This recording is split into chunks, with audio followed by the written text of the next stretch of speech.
Hey guys, what's going on? It's Eli, back with another review video, and yes, finally, at long last, I am reviewing one of my favorite pieces of sci-fi, TV animation, you name it. And since it's coming back, yes, as you can tell, and you read the title, I am reviewing none other than Futurama. Yes. Now, if you guys didn't know already, I am a huge fan of Futurama.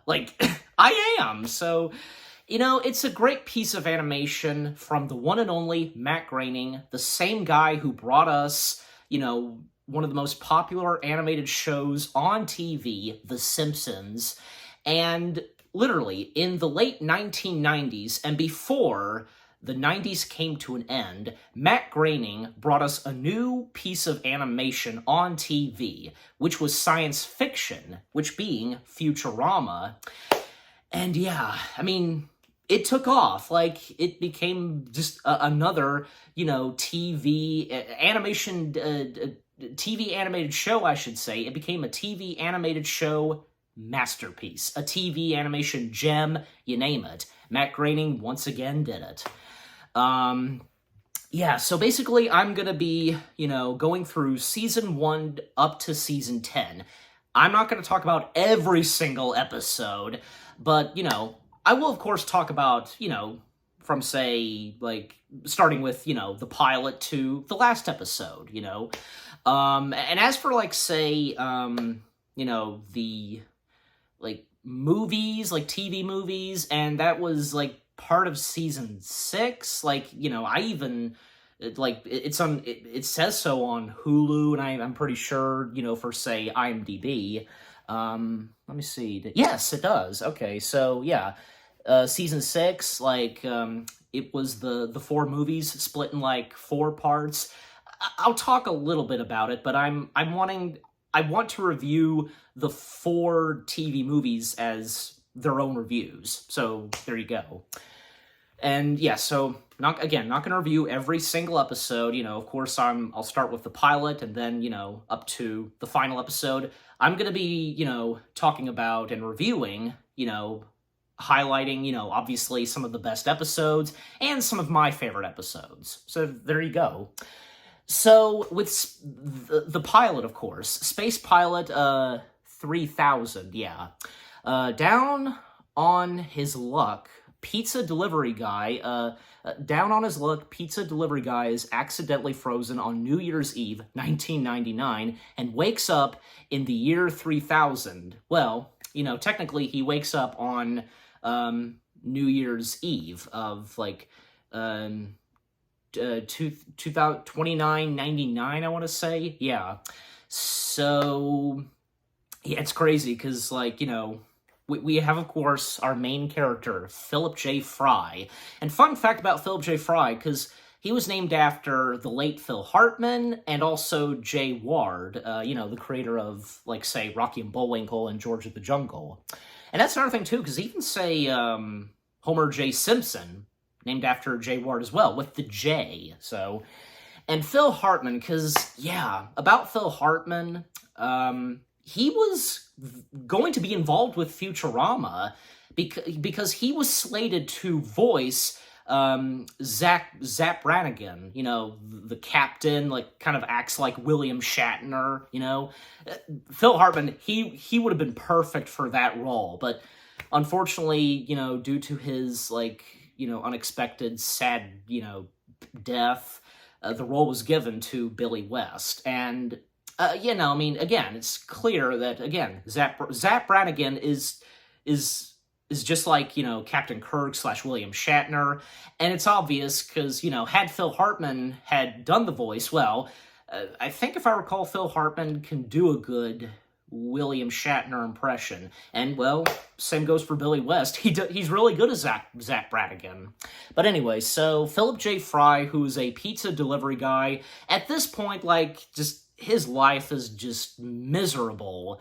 And up to when, he delivers a pizza, and it was a fake call, a prank call, and, here's to another lousy millennium, and right as the countdown happens, and when it hits to 1, he blows his noisemaker, you know, and if that's what they're called, noisemakers, but you know what I'm talking about. You know, he accidentally falls into a, you know, into a container, genetics, you know, frozen stuff. And you notice that there was a shadow, you know, under the table, and something about that shadow, even as of now, we know what that shadow is. And that's, like, the shadow is what caused Fry to fall and, of course, be frozen for 300 years. But anyway, so Fry, he wakes up and, you know, is, like, I think, like, you know, scanned and, you know, trying to figure out what to do with Fry. And one of them that helps out Fry is, of course, Leela, voiced by Katie Seagal. And Leela, because, you know, she's trying to give Fry a chip, you know, to, like, kind of click on his wrist, I want to say. But he doesn't want that because, you know, he doesn't want another job after what he went through, which being, you know, the job position for him is being a delivery boy once again, and he wants no part of that, and he escapes, even at one point, like, you know, freezing Leela, but, you know, he spares Leela by just setting it to 5 minutes, like, you know, you owe me. And Fry, because he was informed about, you know, the only, like, relative of his that's still alive, and that being his, like, great, yeah, I could go on, great nephew, and that being Professor Farnsworth, also being voiced by Billy West. Yeah, and Billy West also voicing Philip J. Fry, if I hadn't mentioned that already.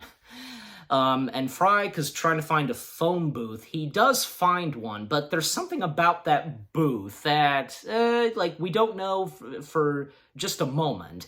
And at the phone booth, we also meet another one of the main characters, and hence, you know, on the shirt, like, you know, Fry, Leela, and this guy, Bender, being voiced by John DiMaggio. Bender, he's one of my all-time favorite Futurama characters. I love Bender. You know, he's such a funny robot, and even though, because, like, with Bender, like, him just being, like, sneaky and stuff like that, but he's still funny. But you know what? At times, Bender does have heart. So, Fry running into Bender, and, you know, their interaction at first, like, you know, Fry's like, you know, whoa, a real-life robot, or is that some cheesy New Year's Eve costume? And, you know, the iconic quote of Bender, you know, bite my shiny metal ass, and Fry's like, it doesn't look shiny to me, shinier than yours, meatbag. And Fry going into the phone booth, like, trying to select a call, nothing's working, and Bender, he's in a hurry, you know, he slips a coin, and, you know, I'm sure, like, as some kids did, like, you know, a coin, like, attached to a piece of string, you put it in, then you take it out. This booth that they're in is actually a suicide booth, and wow, like, that's crazy. And, of course, they survive, you know, thanks to Fry. And, you know, Bender and Fry, they instantly, you know, become friends, and, you know, Bender joining Fry, running away from Leela and the police, you know, to give him that chip, you know, to be put on his wrist to be a delivery boy. And Bender and Fry, they, you know, they go into the Head Museum. And in the Head Museum, well, the Head Museum is filled with, you know, a bunch of heads of celebrities, and one of them being the late Leonard Nimoy. Yes, Mr. Spock himself. And it's funny because, you know, Fry, you know, recognizing Spock, and he's like, you know, Spock? Hey, do the thing. And of course, you know, he has no hands, he only has his head, and he's like, you know, I don't do that anymore. And something about Leonard Nimoy and Star Trek, because there was one episode, you know, a little bit later in the early seasons, which I'll get to when I get to. But to speed things up, you know, Fry and Bender trying to escape from Leela, and up to when, you know, Leela and the police, like, the two policemen, which one was it? Let me see. I think it was Smitty. Yeah, Smitty being one of the policemen, and the other one, which being a robot, named Earl. Smitty being voiced by Billy West, and Earl being voiced by John DiMaggio. Like, a quote from Earl, you know, is like, oh, yeah. Yeah, Earl's a pretty funny robot, too. Kind of fitting for both Billy West and John DiMaggio to voice two duo characters, one that's human, one that's robot.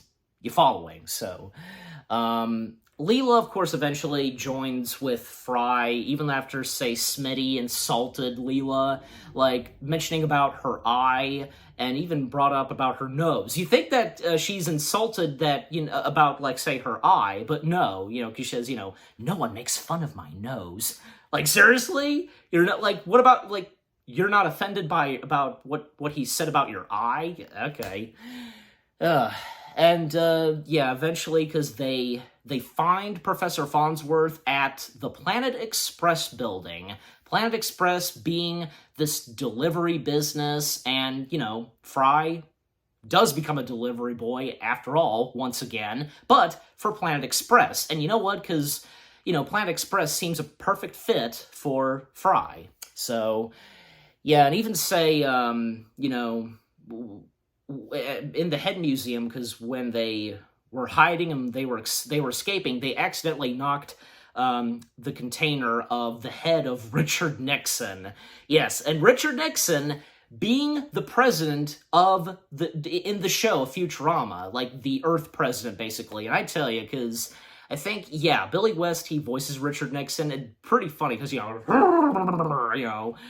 that kind of voice, like, I don't think Richard Nixon did that, just like, so, but yeah, Space Pilot 3000 was a pretty good episode, and now, more on season 1. Again, like I said, not reviewing every single episode from all the seasons, just going to be talking about some of my favorites and highlighting the best ones, of course. So let's see. First off, episode 2, the series has landed. In this one, this is the first time that the Planet Express crew land on the moon, and they do a delivery. There's an amusement park on the moon, and we get the introduction of, the rest of the Planet Express crew. There's Dr. Zoidberg, who is, the lobster guy, and being voiced by Billy West. Yes, Dr. Zoidberg. So, my impression of Zoidberg. There's also Hermes Conrad. I got that right. Being voiced by Phil Lamar. And there's Amy Wong, being voiced by Lauren Tom. And I think, it's about it. So we of course have the entire Planet Express crew. But yeah, episode 2 is a pretty good one, where they're on the moon. And even say when Bender kind of hooks up with these, like, country, like, robots, and, like, the human, like, redneck guy just pissed off and, like, shooting his gun at, like, Bender and the others, and, them escaping the moon, and Bender attached to a magnet, to the ship, she'll be coming round the mountain. When she comes, I'll kill you, Amy! That was pretty funny. All right, and so, another episode of Season 1 I'd like to talk about, that's one of my favorites in Season 1, Fear of a Bot Planet. In this one, Fry and Leela disguise themselves as robots to find Bender after he fails to return from a delivery to a robot planet, only to learn that he has become a celebrity in a culture which fears humans. Yeah, so in this one, as I read, Bender, he was to deliver, a package, etc., to a robot planet, that's populated with robots. But something about this robot planet that's, what they don't expect and not really prepared for when Fry and Leela go after, to save Bender. Because the robots, they have a fear of humans, and, even when, say, they are kind of discovered a couple of times, they're this close to being killed. And even say Bender, he's playing along with the robots on the planet.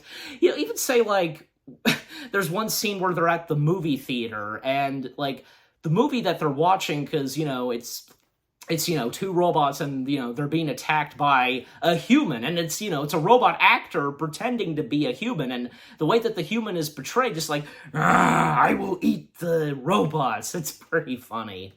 Of course, in the end, all ends well, and Bender, he can't kill his friends, and even say in front of, like, the elder robots, and they, of course, do eventually escape. You know, it's a shame because, like, the robots on that planet, they weren't, like, you know, what's the word I'm looking for? Like, you know, they, like, okay, yeah, Fry and Leela and Bender, they didn't help, like, the robots, you know, understand that, you know, the humans aren't that bad to robots. Like, nothing like that was done. They escaped. That's it. So, but overall, it was a good episode. A couple of other episodes, like 2 other episodes I'll talk about, and golly, because, you know, Season 1 didn't have that many episodes. The total of episodes of Season 1 were 9 fingers. All right, so episode, let me see, which, I think it was, yeah, okay, yeah, episode 7, right. Episode 7, My 3 Sons. In this episode, delivery boy Philip J. Fry is promoted to Emperor after accidentally drinking his fluid-based, predecessor. Yeah, this one was a pretty funny one, too, because, yeah, Fry accidentally drinking the Emperor, who's literally, you know, liquid, and Fry becomes the Emperor, and, you know, I think, if I recall, because Fry, you know, he let the ruling get to him or something like that. But of course, you know, the Planet Express crew / Fry's friends help out Fry, you know, try to get the Emperor out of his stomach, because the Emperor is still alive in his stomach, like literally, because we could see inside of his stomach the Emperor. And of course, I think eventually, yeah, the Emperor does get out of his stomach. It was a pretty funny episode.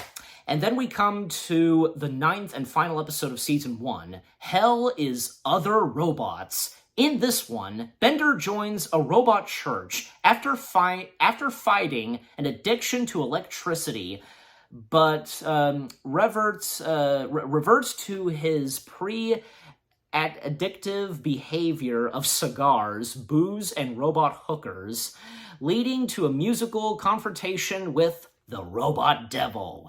Yeah, so in this episode, yeah, because Bender, like, going way too far with his addictions and with electricity and so on, and, you know, he, you know, becomes a Christian, and, you know, he, you know, redeems himself, basically, and even, like, say, when they're eating dinner at a restaurant, like, Bender having the Planet Express crew pray, but of course, a little bit later on, you know, he gets back to his addictions and so on, and up to when he goes to Robot Hell and encounters the Robot Devil, and the Robot Devil being voiced by Dan Castellaneta, aka the voice of Homer Simpson, Krusty the Clown, Grandpa Simpson, you name it, yeah. It's cool, because, of course, like, you know, having a cast member from The Simpsons on Futurama, well, not to mention, like, not just Dan Castellaneta, Tress MacNeille as well, because, you know, she's done a lot of voices on The Simpsons. And so, you know, you have Fry and Leela going after Bender, saving him, and we of course have that musical number with Robot Devil, you know, cigars are evil, you won't miss them, we'll find ways to simulate that smell, what a sorry fellow, roll up a spell, da-da-da, Robot Hell. That's a, like, pretty catchy song, I guess you could say. But yeah, that was a pretty good episode, and of course, you know, Bender does escape Robot Hell, but, you know, it wouldn't be the last time we would encounter Robot Devil, as, you know, at times he would appear on the show, and, yeah, some pretty good episodes with Robot Devil, and a few of my favorites. Alright, so with Season 1 out of the way, now let's come to Season 2. Yeah, and Season 2, of course, had some pretty good episodes. Like the first one, which being one of my favorites in Season 2, A Flight to Remember. And this one, yeah, clearly, when you watch it, it's a Titanic spoof. Like, they're parodying Titanic, and of course, not to mention the movie itself. Flight to Remember, the description reads, the crew takes a vacation cruise on the Malden, I don't think I'm saying that right, I apologize. Malden Voyage of the New Space Titanic. Yeah, because we, of course, have,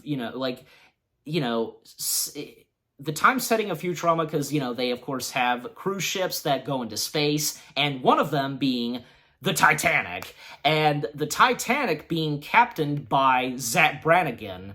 And throughout this episode, because, each of the characters, on the Titanic and what they're doing, Leela, pretending to have Fry as a boyfriend, so Zach Brannigan doesn't step in, because, Zach Brannigan and Leela, they used to date, and, Zach Brannigan believes that, Leela is single, even though technically she is, but to avoid Zach Brannigan and, for him not to ask her out, she pretends to have Fry as her boyfriend, but it's not just Leela that pretends to have Fry as, her boyfriend. Amy Wong, she pretends to have Fry as her boyfriend as well to, impress her parents. And her parents in this episode, they happen to, I guess, own, I think, something Western or a casino or something like that. And, we see them, wear cowboy hats. So I think in this episode we do get the introduction of their parents. I'm pretty sure. I can't remember. But also, for Bender, he encounters, one lady robot who clearly, because, she's to resemble Rose from Titanic, of course, and it's pretty funny. And Bender and that lady robot that's supposed to be like Rose. Oh, who voiced that robot, anyways? I'm not sure. Let me see. I don't know. I think Tris McNeil did do the voice. Countess de la Rocca, I think that was the robot's name. But yeah, they fall in love instantly, and it's pretty funny. Even say, of course, they do that one part from the Titanic movie where, Jack, he's sketching Rose. It was funny, of course. And of course, with the Titanic, the Titanic cannot get out of trouble, because at one point, disaster strikes on the Titanic ship. Even Zach Brannigan, the thing is, Zach Brannigan, he is constantly in the show, he's a dick, and pardon my French, but it is true. And, I don't think he cares on what happens with the Titanic ship, he's just well aware. And, oh yeah, because also, Zach Brannigan's lieutenant, Kiff, and, we of course get more of Zach Brannigan and Kiff, especially not to mention what would come next for Kiff, and alongside with Amy. More on that later. So yeah, disaster striking on the Titanic. They basically, get into a black hole. Everybody escaping, except for one passenger, which being the lady robot that's supposed to be, to represent Rose. Yeah, she doesn't make it. And if only she had survived, well, she was clearly the one for Bender, and she didn't survive. And, she was holding on to Bender with, the necklace, especially, the necklace, like in the Titanic film that Rose wears, it kind of snaps off, I guess, and, she goes into the black hole, and yeah, she doesn't survive. Poor Bender, his one chance of true love, I tell ya. But yeah, overall, that was a pretty good episode. And now, let's come to another one of my favorite episodes of Season 2, which being Episode 4. And it's called Fry and the Slurm Factory. Yeah, another episode where they do a parody of, a movie, which being Willy Wonka and the Chocolate Factory, basically. Okay, description reads, Fry wins a contest to visit the factory of his favorite addictive drink, but danger ensues when he, I might have missaid it, I'm sorry, when he accidentally discovers the real factory. So yeah, basically, the Slurm Factory, well, again, this episode doing a parody specifically on Willy Wonka and the Chocolate Factory. And instead of chocolate, it's slurm. And, you know, the Willy Wonka wannabe in this episode is like a slug-like alien creature. And there are, like, Oompa Loompa wannabes as well. Like, in fact, like, they're singing the song, you know, just like, say, Oompa Loompa doopity-doo, but I think it's like, you know, grunga, lunga, blah, blah, blah. It was pretty funny. Yeah, and Danger stepping in when they're in the factory, and when they discover the factory, and the slurm, like, where the slurm comes from, it literally comes from, the slug-like alien creature, you know, coming out of, like, her tail or something. You get my point. Oh, gosh. But that was a pretty funny episode. And then there's also, episode 8. In fact, episode 8 is their first Christmas episode, called Xmas Story. The description reads, Fry learns how Christmas has changed and remained the same over the last 1,000 years. When a robot Santa terrorizes New York City. Yeah, and this is where we get the introduction of the Robot Santa. And Robot Santa, first appearing in this episode, was voiced by John Goodman. And it's a shame because this was the only time that John Goodman voiced Robot Santa. Why? I mean, Robot Santa didn't appear often, so, I don't know, but hey, like, the later voices that Robot Santa had were good. Yeah, and, like, I think, like, one of the Robot Santa's best lines in this episode, like, I'm gonna shove coal up your stockings, you'll be coughing up diamonds. Like, I think that's how it goes. It might be a bit off, but I'm not sure. But that was pretty funny because, like, literally, Robot Santa attacking anybody that steps foot outside on Christmas Eve. Like, geez, like, like, what has happened to Christmas in the future? That's the thing. Overall, because that was a pretty funny episode, and for it being Futurama's first ever Christmas episode. And like, gosh, and there was one episode episode 10, called Put Your Head on My Shoulders. I'll go ahead and read the description.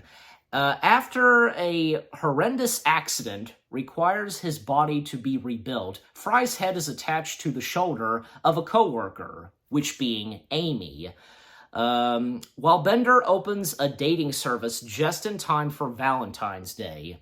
Okay, and I guess this was Futurama's first Valentine's Day episode, I guess, But that was that was a pretty funny episode. Yeah, Season 2 had some pretty good episodes. Okay, so now we've come to Season 3. Yeah, and there were some pretty good episodes of Season 3. The first episode, literally, Episode 1, and being one of my favorites in Season 3, The Honking. In this episode, when the inheritance Bender claims in the old country isn't quite what he expected, the Planet Express crew has to find the source of an age-old curse. Yeah, because Bender, he receives word about, like, a relative of his that had passed away, and, like, the fortune belongs to Bender, and, later on in the episode, like, Bender is cursed, and he becomes a werecar, literally, like, like a version of, like, becoming a werewolf, but, for robots, like, I don't know, like, they become a car, basically, and it's pretty funny. When Bender transforms into the werecar, and, like, of course he howls, but how he howls is, honk, honk, like, the honking part. It's really funny. And throughout the episode, because Bender, at times, transforming to a werecar, back to his old self, even Fry and Leela confronting Bender, and, Bender as a werecar chasing Fry, and, like, Bender as a werehog close to killing, his best friend, basically. But of course, in the end, all ends well, and Bender is no longer cursed, no longer turning into a werecar. It was a pretty funny / good episode. And then the next episode I'll talk about is The Cryonic Woman. In this one, Fry discovers his 20th century girlfriend at the cryogenics lab, the cryogenics lab where he accidentally slipped into that container and woke up, 3,000 years into the future. But problems arise when she wants them both to be refrozen for another 1,000 years. Yeah, 1,000 years, basically. So, Fry's old girlfriend, Michelle, who we saw at the beginning of the space pilot, the pilot episode of Futurama, she had dumped Fry, but at some point, and in season 3, Fry discovered Michelle. And at times, things don't work out for both of them, but, they get along at times, but in the end, doesn't work out for them. But that was a pretty funny episode. Golly, and there was one episode where Leela, where in episode 11, called The Cyber House Rules, description reads, Leela returns to the operagram. I don't think I'm saying that right. I don't think I'm pronouncing it right. And she meets with her friend, Adila Atkins, after some years, and they begin to go out. Adila is a surgeon and operates Leela to let her have 2 eyes, literally 2 eyes. And you ever wondered what Leela looked like with 2 eyes? And we see that. And Bender decides to adopt all the children at the orphanaram? Is that how? I think I'm having trouble pronouncing the last part of the word, so, sorry. You know me sometimes. To get money from the government. Yeah, that was a pretty funny episode because, literally, again, we see Leela with eyes, but of course, in the end, she goes back to her natural one eye. So, that was a pretty good episode.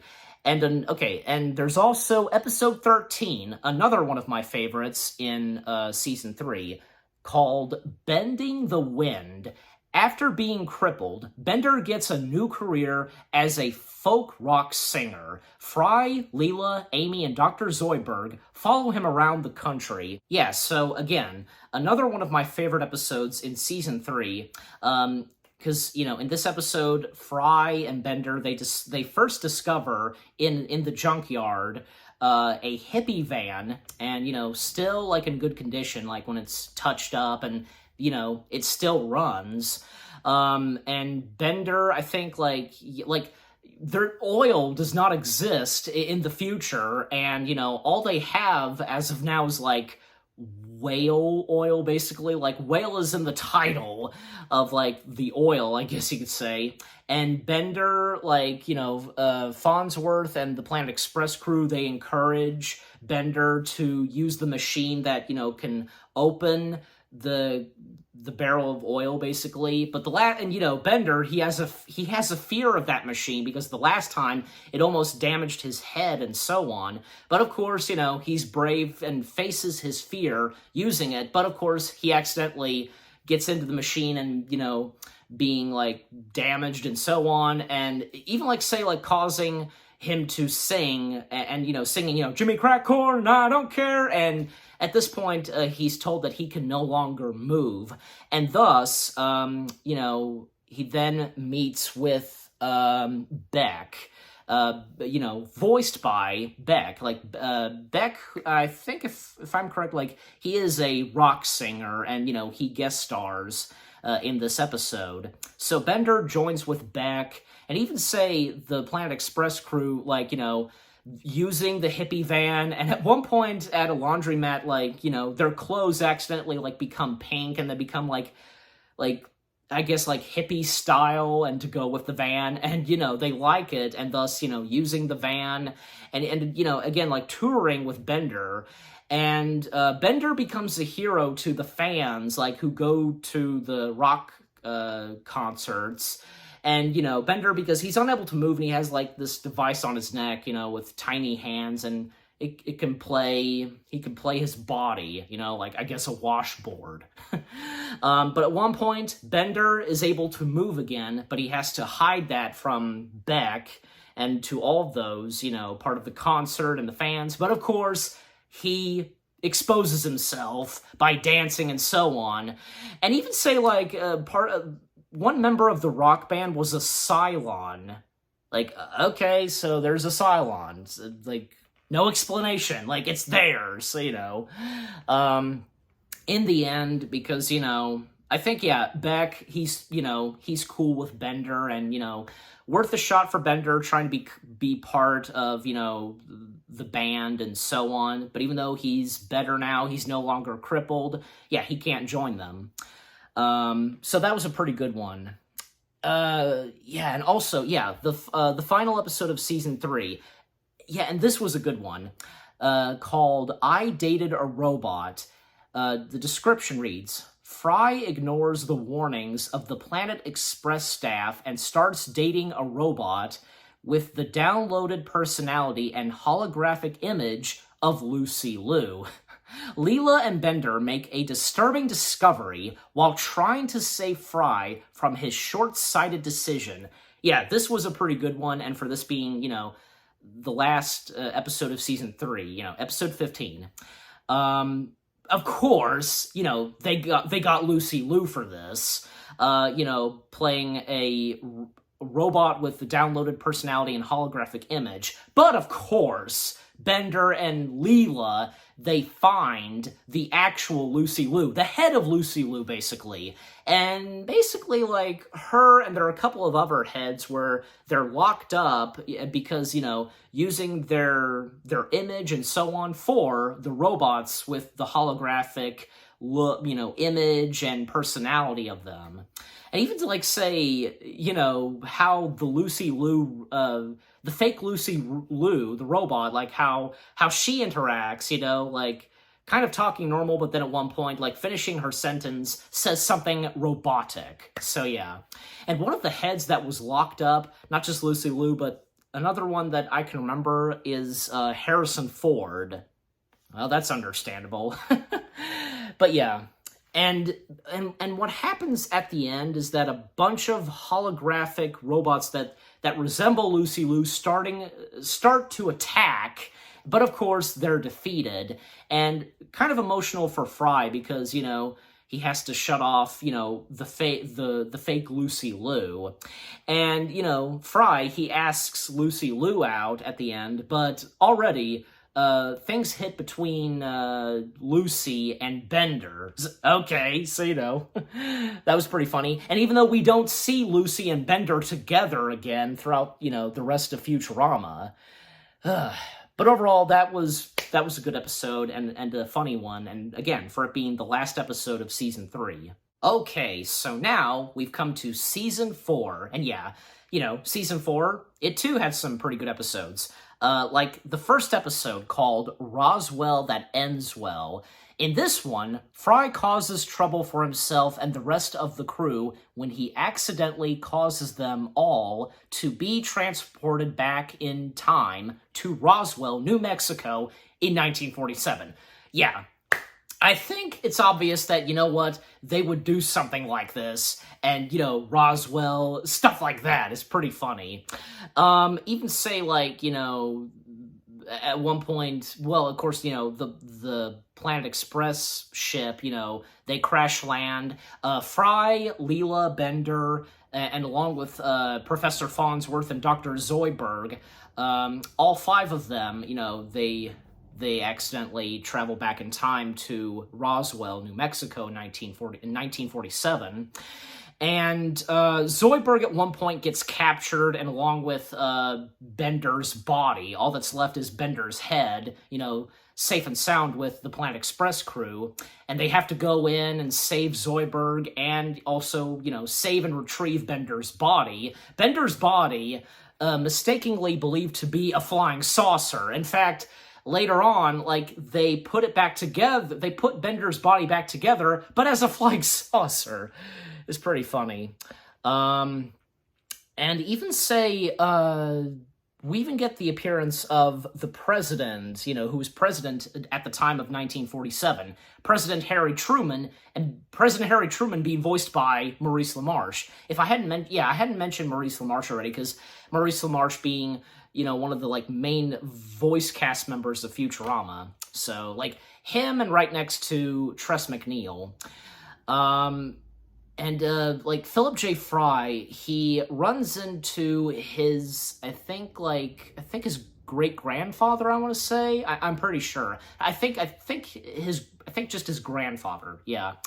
Gosh, even at one point, Fry, he's trying to save his grandfather from being killed and trying to save the space-time continuum, but unfortunately at one point, his grandfather gets killed from a nuclear blast because Fry put him in a house where he thought that his grandfather would be saved, but it turns out that house was part of, a nuke test. But nothing happens, and, Fry, he hasn't been wiped away from existence. However, he does, hit it off with his grandmother, and turns out that Fry is his own grandfather. You get my point. It's funny. And of course, in the end, they do escape. Zoidberg is rescued. Bender's body, but at one point, Bender's head accidentally slips out of the ship, and, when they get back to, their own time, they go back and they find where Bender's head was, where it fell, and, where it was buried, and Bender's been okay after all these years, so that was a pretty funny episode. But yeah, and also, okay, so other episodes in, season 4, I think, this one, Godfellas. I remember this one. In fact, you know what? I remember seeing this on TV. When Bender is lost in space, he becomes home and spiritual leader to a race of worshippers who misinterpret his wisdom. Yeah, and I think in this one, I'm pretty sure, because this is the one I'm pretty sure that, I've, if I'm correct, I think because Bender, he encounters, basically, he encounters God. So, yeah, he does. He encounters God, and, and as I read, because, aliens that, live on Bender, and, I think, they think he's a god as well. But, of course, in the end, Bender, he's rescued and all ends well, returning home safe and sound with the Planet Express crew. But, yeah, that was a pretty good one. And then the 12th and final episode of Season 4, another one of my favorites in Season 4, and like I mentioned earlier, because, about Leonard Nimoy and Star Trek, one episode that centers a lot on Star Trek, and it's this one, Where No Fan Has Gone Before. In this one, Fry is placed on trial for his life because he traveled to the forbidden planet of Omega-3 to rescue all 79 episodes of Star Trek. Yeah, because basically, in the future, Star Trek is basically forbidden, and even, we of course get the original cast of the original series, you name it, William Shatner, Leonard Nimoy, George Takei, Nichelle Nichols, Walter Caine, except for James Doohan and, obviously DeForest Kelley, because at the time, DeForest Kelley, he had already passed away, but James Doohan, he was still alive at the time. He was asked to come back, but he said no thank you. Why? He just didn't find it funny? I don't know. But also, Jonathan Frakes, he did appear in this episode as well for just a quick cameo. It was pretty funny. Hey, you gotta, throw someone else in Star Trek. You get my point. But yeah, so the entire cast of the original series reunites for this, and of course, with their heads being in jars, but they're discovered on Omega-3, and they have bodies thanks to, like this energy like cloud, I want to say. Let me see.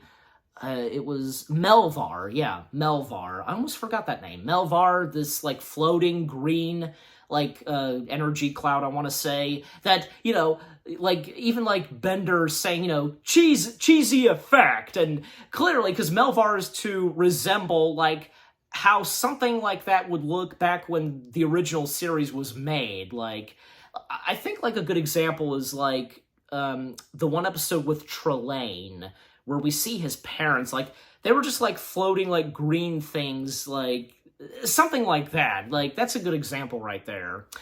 But this episode was really good, and hey, like, paying good tribute to Star Trek and, you know, the original cast, like, you know, by Melvar's command, you know, being at a Star Trek convention, acting out a fan-made script, and especially with some of the original cast's dialogue, like Nimoy, you know, confronting Melvar, like, you know, you have to respect your actors. When I directed Star Trek 4, I got a huge, you know, a huge performance off of Shatner because I respected him, and Shatner going, you know, and when I directed Star Trek 5, I got a huge performance out of me because I respected myself.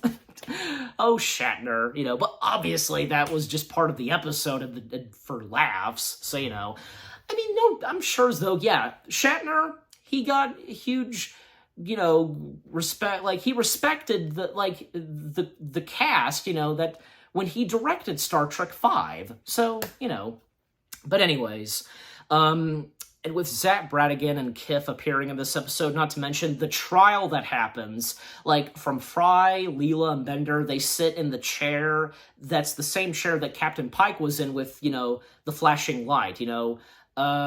One beep means yes, two beeps mean no.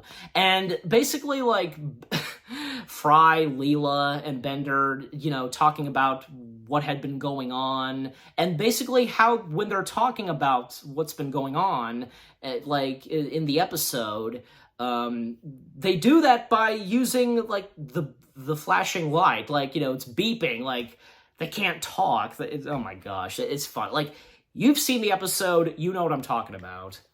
And of course, I like how, because even like, say, the Planet Express ship, they have nacelles to them. And not to mention, at one point, the Planet Express ship, they fire upon Melvar the same way, like, in the original series, like, in the one episode with Apollo, how, you know, they're firing on, like, I think Apollo's, like, throne, I want to say, and the shot with the Enterprise and the phasers firing down on the planet's surface, something like that. It's pretty good. You know, not to mention, we even get the appearance of Melvar's mother, and literally, because same thing with Melvar, you know, but one thing with Melvar's mother is, like, she has, like, the hair and the glasses, the dress. It's pretty funny. But in the end, like, Melvar, like, I wouldn't say he's defeated, but things, you know, things end well between Melvar, the original series cast, and, of course, the Planet Express crew. And I love how, like, one other thing I'll mention is that, you know, Melvar forces Fry, Leela, and Bender, and the original series cast to fight against each other, and even saying Nichelle Nichols, like, you know, seducing Fry and Bender by doing the feather dance like she did in Star Trek 5, and a fight between Shatner and Leela, but at one point they start making out, and even say Shatner at one point ripped his shirt off. Of course, gotta do that. And during the end credits, well, it's nice what they did. Like, they did the credits the same way as, you know, the original series did it, with the pictures. Of course, you had to do that. So, and Star Trek like music, that was pretty good music. But yeah, Where No Fan Has Gone Before, that was a good episode, and for it being the 12th and final episode of Season 4, definitely, you know, one of my favorites in Season 4. And now we come to Season 5, at the time, the last season for Futurama, and, you know, when, at first, it got canceled, as we all know. Yeah, Season 5 had some really good episodes, and definitely one of the first episodes, and of course I have to talk about, is Jurassic Bark. Yeah, this was definitely one of the show's best episodes, top best episodes, and so emotional, I tell ya, what goes on, and at the end of the episode, jeez. Um, in Jurassic Bark, Fry discovers the intact fossilized remains of his pet dog from his old life. The professor reveals he can clone the animal. So in this episode, we discover that in Fry's old life, in the late 20th century, Fry had a pet dog that he discovered and he named Seymour. And throughout the episode, Fry determined to, bring back his dog, and Bender kind of being jealous because, Fry turning his attention to the fossilized remain of Seymour, and, Bender trying to, show Fry his jealousy. Even at one point, Bender gets a robot dog for himself. But also, Bender was, going to do, a magic show or something, and I think, yeah, Fry was to be his assistant. But not only that, we get flashbacks, of when Fry discovered Seymour, and how Seymour, he became a part of, the pizza place that Fry worked at. And even say, the pizza maker, which, what was the pizza guy's name again, the pizza maker? It was, Mr. Pensui, I want to say? I think that's his name, I don't know. Well, I mean, that was the name of the pizza place, with his name. He befriends the dog as well. He likes the dog, and you know what? Fry and Mr. Pensui, they don't care what Seymour's doing. Seymour getting his dog hair on, the pizza, swimming in the pizza sauce. Oh my gosh, they don't care what the customers say, apparently. But it's nice that Mr. Pensui, at times giving Fry a hard time, as most of them were to Fry, his family, just his dad and his brother. And by the way, because, Bender's family, there was Yancey Fry, being voiced by John DiMaggio, and John DiMaggio also voiced, the pizza owner, Mr. Pensui. And there was also Miss Fry, literally, that's her name, being voiced by Tress MacNeille, and Tom Kenny voicing Yancey Fry Jr. See, you'd recognize Tom Kenny's voice anytime. You'd know it's Tom Kenny. And I think if I recall, because, Fry's family, I think, they like and accept Seymour as well. But of course, what happens next, in the year 1999, Fry tells Seymour that, he'll be back, but of course, we all know what happens on New Year's Eve of 1999. He never came back. And, Fry and Professor Farnsworth, this close to cloning Seymour, but Bender being really jealous and even throwing the fossilized remain of Seymour in this lava pit, something like that, because they were in this one place where, with the gadgets and such, where they can clone Seymour. Bender throwing the fossilized remain of Seymour into the boiling lava. But according to Professor Farnsworth, the remains of Seymour possibly can survive because of what kind of fossilized material that is, of Seymour. And Fry, he's determined to go in and save Seymour, but that's suicide. Seriously, he's that dumb to jump into that lava pit, basically. But Bender, rightfully so, is the one that jumps in and saves Seymour. But unfortunately, at this point, Fry, because he decides not to clone Seymour. After learning much more on Seymour, that Seymour lived a good long life, for 20 years. And Fry, he destroys the machine, and, you know, he's perfectly fine with it, and he believes that, you know, Seymour probably had forgotten about him. But actually, no, Seymour never did, because the last scene that we get right before the episode ends, we have Seymour waiting for Fry outside the pizza restaurant. And oh my gosh, the song that was played, like, you know, I will wait for you. Like, you've seen the episode and you know which song that they play. Ugh, like, that is so depressing, like, so emotional. I think even, I remember, like, seeing a Watch Mojo video where they listed as #1 being one of the most saddest, like, moments on TV of animation, you know? And who could blame them? Because it is so emotional. And, you know, like, right before the credits roll, you know, Seymour laying down and shutting his eyes. Oh, that's so sad. It really is. But yeah, Jurassic Park, definitely. It's one of season 5's best episodes, and one of Futurama's top best episodes of all time.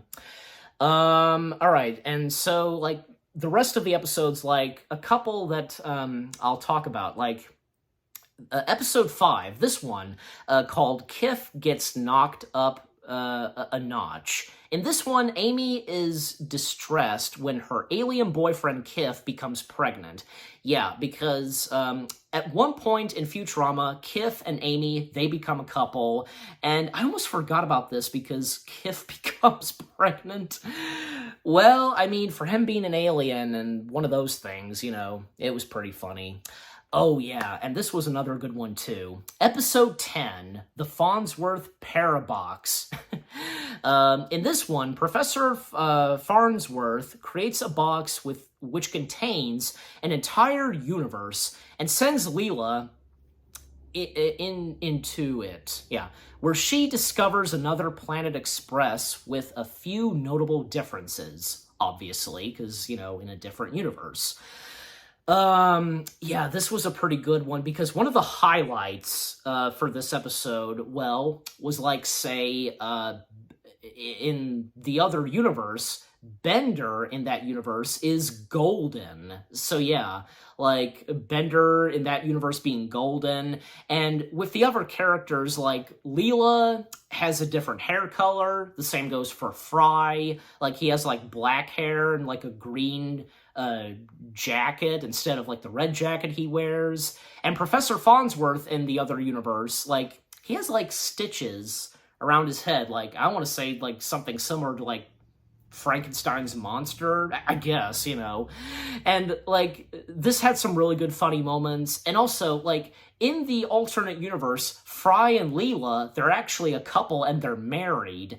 And even say, like, the two Farnsworths telling, like, each, like, those from the main universe and the other universe, like, you know, to keep an eye on one another, you know, and, but eventually, you know, nothing suspicious happens between one of them, and especially the ones from the other universe. And, like, one funny moment for me, like, you know, I think everybody would agree too, the two Benders, like, it starts off with Golden Bender, our universe is doomed, and the main Bender joins in, and they both, you know, at the same time, you know, doomed. That was a funny moment. But yeah, all ends well, you know, and, like, everything is, you know, is all better and restored, you know, nothing bad happens, you know.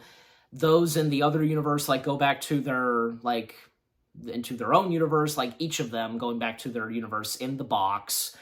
And yeah, that was a pretty good episode, definitely. And then, let me see, okay, and, you know, talk about, the final episode of season 5, episode 16, called The Devil's Hands Are Idle Playthings. Like, that's a title. In this one, Fry makes a deal with the Robot Devil. Once again, we get the appearance of the Robot Devil. So he can get robot hands to play the holophoner and impress Leela. In a twist of fate, Fry trades his hands with the Robot Devil and writes a masterpiece opera about Leela. However, the Robot Devil has evil plans of his own. Of course, Robot Devil, why wouldn't he? But this was a pretty good one, because, yeah, at first, like, Fry is not too good playing the holophoner, like, basically,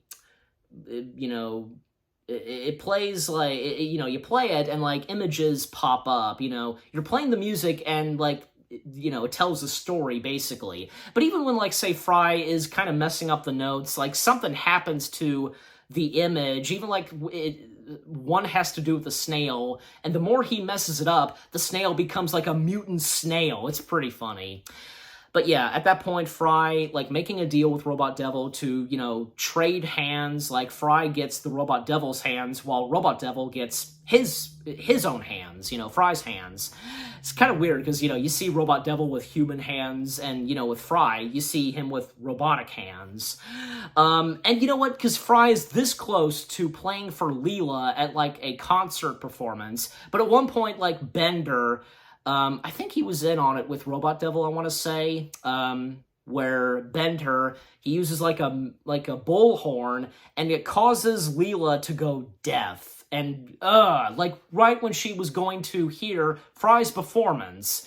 But, Leela pretending not to be deaf to impress Fry, and, she doesn't upset Fry. And one robot who, Robot Devil, he takes his ears, which are antennas, and that robot being Calculon, the yellow robot being voiced by Maurice LaMarche, who, Calculon from time to time would appear in Futurama, and he would get an episode of his own, until I get to that. And so, yeah, Leela has those ears/antennas in her ears, and she can hear. But in the end, because things don't go well for Fry in his performance, and even say when Robot Devil, he wants his own hands back, and, like, Robot Devil, Fry, and Leela, they start singing, and Leela tells the truth to Fry that, she was deaf and, she wanted to impress Fry. And in the end, yeah, Fry gets his own hands back, and the same goes for Robot Devil. Yeah, that was a pretty good episode. And again, for that being the final episode of Season 5, and as I said, Season 5, at the time, being the last season of Futurama. However, it wasn't until 2008 where Futurama did come back, where they had 4 TV movies. Not to mention, the first one, Bender's Big Score, it was originally considered to be in theaters, but, it wasn't that long of a film to be in theaters. You get my point. So, I'll talk a little bit about them, because, yeah, Season 6, where we got the 4 TV movies, they were split in 4 parts, which being Bender's Big Score, The Beast with a Billion Backs, and Bender's Game and Into the Wild Green Yonder. Yeah, they were pretty good, and I think because, like, one of my favorites out of the 4 probably was the first one, Bender's Big Score. It was a big comeback for the Futurama crew for a while, and, at some point, like, it was around 2010. Yeah, because I think, like, Futurama was slowly but surely coming back. And, with the help and the success of the 4 TV movies, it wasn't until in the summer of 2010 when they came back with Season 7. So again, don't want to say that much on the 4 TV movies and, them being Season 6 episodes. Again, reviewing those as their own reviews. So, All right, so now come to Season 7, and this is where Futurama, for a while, made a big comeback, and yeah, with Episode 1, Rebirth, because the description reads, after the events of Over the Wild Green Yonder, Leela is put in a irreversible coma. Fry must find a way to cope with his loss, so he builds a robotic Leela. Not only that, but in this one, not only that, Bender can't stop dancing, because if he stops dancing, like, something inside of him is going to explode. Like, the lighting gets bigger and such, and, he'll eventually explode and kill the Planet Express crew. But, he has no choice but to dance, and even, of course, later on, he gets tired of dancing, but he still has to dance. And when Leela discovers that, she's not alive and, she's a robot, it's pretty funny, because, when, Nibbler, because didn't talk about Nibbler, because Nibbler became one of the main characters of Futurama, became Leela's pet, even later on, started to talk, and as I recall, yeah, Nibbler was voiced by legendary voice actor Frank Welker. And at one point, Nibbler bites on Leela and revealing, her robotic functions in her arm, and, like a montage of her screaming, when she leaves work and, goes home and then, gets ready for work and brushing her teeth, oh, and, screaming, and when she takes the tubes, it was pretty funny. But, of course, in the end, the Leela comes back, and Bender, he manages to stop dancing, and, he survives, and so does the Planet Express crew. It was a pretty good one. And also, okay, so let me see. Another good episode in this. Yeah, they had more Christmas episodes with Robot Santa, of course. And oh my gosh, let me see. This one, episode 12, The Mutants Are Revolting. Fry accidentally reveals that Leela is a mutant, so she is banished to the sewers, where all mutants must live. Not willing to accept this, Leela and Fry organize the mutant uprising against this segregation. I think I got that word right. Yeah, because that's the thing, because in the sewers, I think we got a couple of episodes of these where there are mutants living in the sewers, and I think, yeah, Leela's parents living down there as well, and that's the thing, they're mutants as well. And her parents, they have tentacles, and of course they have the one eyes, but Leela, well, she looks completely human. The only difference is that she has one eye, so that was pretty funny. But that was pretty cool, because knowing more about Leela's own kind, and the more we got in the show. Oh, and one more episode of season 7 I have to talk about, and that is episode 6, Lethal Inspection. In this one, Bender discovers that he has no backup capabilities, meaning that he is mortal, and he and Herms travel to Mexico so that he can take out his frustrations on his inspector.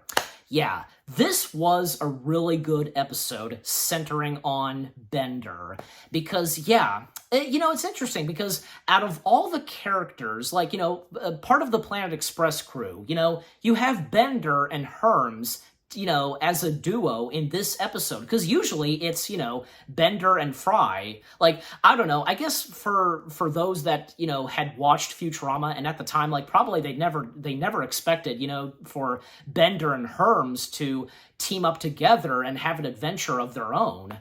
But yeah, because Bender, as I read, Bender discovering he has no backup capabilities, and, he is mortal, and, he won't live forever, because at some point he will die. I mean, for him being a robot, seriously, a robot at one point dying, but, yeah, and, him, going to Mexico along with Herms, to take out his frustrations on the inspector, the one who was responsible for Bender's creation and so on.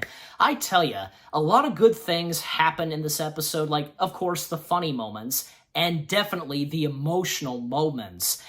And wouldn't you know it, we find out, and I guess, yeah, it is a twist. At the end of the episode, we find out that Herms is the one responsible for Bender's creation. Technically, he is Bender's creator. He's the inspector and so on. And especially, it's just like, say, in Jurassic Park, where, at the end of those 2 episodes, we get one last shot that's so emotional. And, we get that, like, in this episode, Lethal Inspection, we get a flashback of, Bender's creation. He was just a baby bot. I had to say it. It makes sense. And Herms, a young Herms, and, inspecting Bender. And, Herm's doing, like, a good thing for baby Bender and what would come next for Bender, in his later years. And, in Futurama itself, with Bender and his character.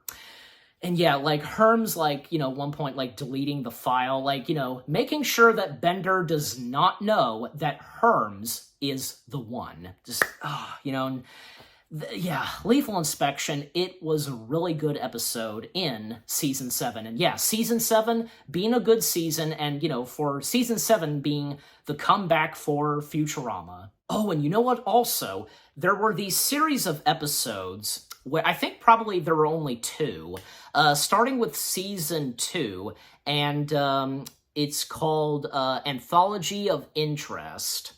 Basically, yeah, the description reads, the professor's what-if machine answers 4 questions. Basically, in these episodes, they use the what-if machine, like what if Bender is this giant robot, and in that one, because, like, it's a parody of the Iron Giant, obviously.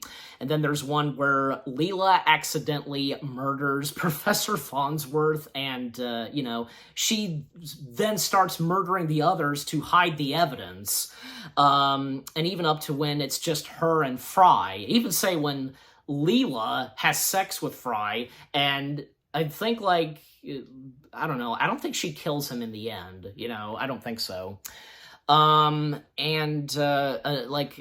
also in, the second, in part 2, like the sequel, Anthology of Interest 2, in that one, like, there was one where, Bender, he's turned into human, and, he takes it kind of too far, because, like, smoking cigars, drinking beer, and, being overweight and so on, eventually he dies. Oh my gosh.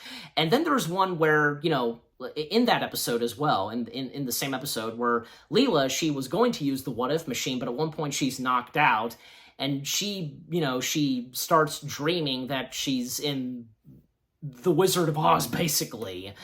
So, like, they do a parody of The Wizard of Oz. Leela is Dorothy, Amy is Glinda, the Witch of the North, Nibbler is Toto, makes sense, and also makes sense as well. Fry as the Scarecrow, Bender as the Tin Man, of course it has to be Bender, and Zoidberg as the Cowardly Lion. He's not dressed up as the Cowardly Lion, he's just himself.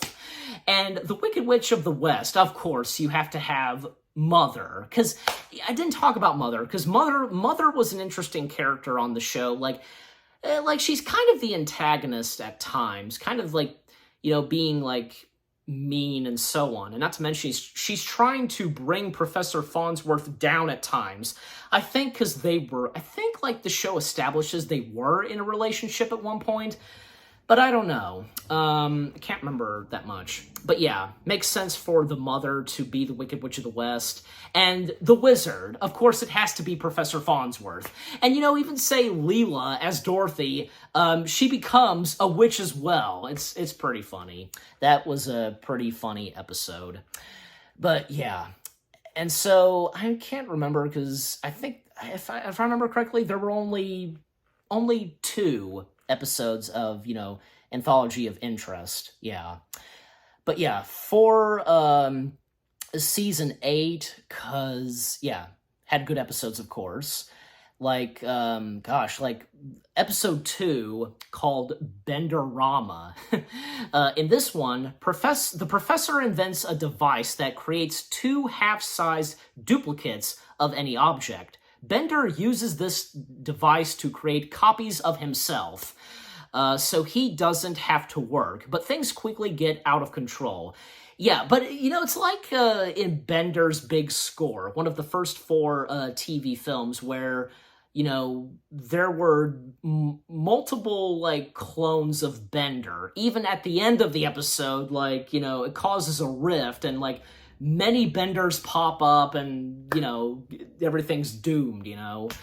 But in this one, we get more of that, and it was a pretty funny episode. I enjoyed it.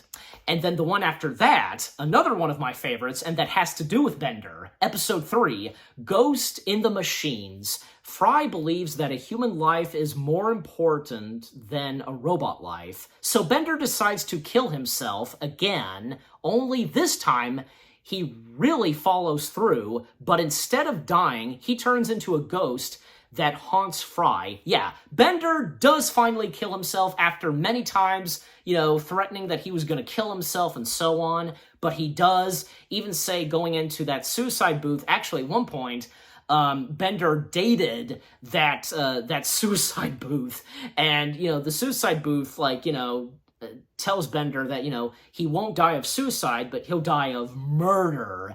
And so she murders Bender, and thus Bender does die, but he's a ghost. The Planet Express crew can't see nor hear him, but Robot Devil, we once again get the appearance of Robot Devil. He assures Bender, you know, because telling him that they can't see him or anything like that. And I think, like, Bender, because he wants to come back to life, but in exchange, Robot Devil asks Bender to scare Fry, but to scare him, like, dead, basically. And Bender's many attempts to scare Fry, using the machines and controlling them and so on, doesn't really work. And Bender, you know, he just can't do it. He was this close to killing Fry by giving Fry a heart attack, but of course Fry survives. And he, at one point, like, I'm not sure, I don't think, like, he says that, you know, he resigns from Planet Express, but going away for a little while, and Bender following along Fry, and at one point, you know, Bender controls Robot Devil to save Fry from being crushed. You know, like, Fry was, like, serving, like, at a farm, I want to say, on another planet, and something was about to roll and crush him. I think it was, like, a big apple or something. I can't, you know, something like that. And Bender controlling Robot Devil, saving Fry, and because of what Bender did, he's taken to Robot Heaven, and we see the Robot God. But Bender, he doesn't like this, like, trying to take control of the Robot God, big mistake. And of course, you know, Bender, he does come back to life. And the funny thing is, in that episode, Bender's robotic parts were used for, like, say, a back scratcher, a vacuum, and his head being used as a trash can. That was pretty funny. Yeah. Ghost in the Machines, it was definitely one of my favorites in season 8. And another one that was one of my favorites, Mobius Dick. In this one, while traveling through the Bermuda Tetrahedron, I want to say. I probably misspelled it as well. The crew encounters a giant 4-dimensional space whale. This was a pretty good one. I'm not sure, because when watching this episode, at times I was thinking of Star Trek 4, but there's really no reference to Star Trek 4 in this, but I don't know, it's one of those things, you think of something, you know, but that has nothing to do, you get my point. But this was a pretty good one because, you know, we learned that Professor Farnsworth had, you know, in an original Planet Express crew, like, you know, say, Leela, Fry, Bender, Amy, Herms, like, they were not the first Planet Express crew, except for Dr. Zoidberg. He was part of the Planet Express crew for a long time, and the original Planet Express crew were lost, and they were supposedly eaten by the fourth dimensional space whale, and Leela, so determined to hunt down this 4-dimensional space whale, you know, becoming like a captain of her own, like, you know, being like so savage and so on, killing a sea creature and stuff like that, so desperate to kill it. And even the Planet Express crew, you know, they know that Leela is going out of hand over this. But of course, at one point, the Planet Express crew does get eaten, and so does Leela. And Zoidberg, like with the original Planet Express crew, and with this, he survives. And it's pretty funny because, like, you know, we see him with hair, even though he never really had hair, but with what happened with the whale, like, he grows hair, like, you know, brown and then turns to white, you know, being scared and so on. It's pretty funny. And of course, like, you know, because apparently, like, it's discovered that Leela is the whale, like, becomes the whale. I want to say, like, in control of it, something like that. That a bit confusing for me, but I think it's like, I think I understand a little bit, but just saying, you know. And of course, you know, the Planet Express crew, along with the original Planet Express crew, they survive. And it's pretty funny. One of them that was eaten by the space whale was the Doctor, like Doctor Who, and it was the fourth Doctor. That was pretty funny. A nice cameo / joke. But yeah, Mobius Dick, it was a pretty good episode. Especially because I love when they're following the space whale. They got like that spear like attached to, you know, shooting at it, and like it, you know, it hits the space whale. And when they travel with the space whale into like a different dimension, it's pretty funny because from Hermes to Amy and Fry and Bender, like what they're seeing in the dimension, like, you know, I can see sideways in time, and speaking backwards, and, you know, Amy saying, I see CGI, and, you know, Fry going, poop, poop, you know, that's backwards, and literally, because poop, if, like, being said backwards, it's poop, so, you know, and Bender, because, like, you know, doing, like, conga or something like that, Bender, Bender, Bender, Bender, Bender, Bender, that was pretty funny. Okay, and so, other episodes that, I'll talk about in Season 8, there was, Episode 11, Cold Wars. In this one, Fry gets the common cold, which is bad news for the 31st century Earth, where the common cold has been extinct for so long. No one is immune to it. Yeah, because Fry, at one point, he gets a cold, and we get and this is another episode that we get where we get flashbacks, because, you know, in Fry's old time, you know, he had got a case of the cold, and because basically, like, in his old time to the 31st century, Fry and the Planet Express crew, and with his dad, you know, basically going out fishing, and, you know, like, it's winter and stuff like that. Even, like, say, in the Antarctic, you're in this igloo, and, you know, a hole in the ice, you know, of water, you catch a fish. And at one point, Fry catching the cold, panic erupts, and, you know, the Planet Express building and the crew, they're quarantined, and, you know, everybody gets a case of the cold except for Bender, well, because he's a robot, and he sneaks out of the Planet Express building, and even, like, he accidentally gives the citizens a case of the cold as well. Jeez Louise, Bender. Even, like, the flashbacks that we get of Fry's old time, like, you know, typical of Fry's dad and brother. But in the end, of course, all ends well, and the cold ends, you know, and yeah, everything's back to normal. And now, let's talk about episode 12, called Overclockwise. Yeah, in this one, Qbert overclocks Bender's CPU to make him more powerful, but that creates some unexpected results. Meanwhile, Leela decides to dump Fry and move on, and basically, yeah, move on and, you know, quit Planet Express. Yeah, so much happens in this episode. I tell you, like, it's one of those episodes in shows where you're just like, oh my gosh, and how is this going to end? Like, you know. And by the way, hadn't talked about Qbert. Qbert Farnsworth, who, you know, early in the show, I think, like, Professor Farnsworth, he was, like, creating, like a clone of himself or something, you know. I think, like, it turns out, yeah, because Qbert becomes a child to Professor Farnsworth. And Qbert was and being voiced by, you know, well-known voice actor, Kath Soucie, yeah. who's done a lot of voice work, and not to mention done a lot of Disney voice work, etc., etc.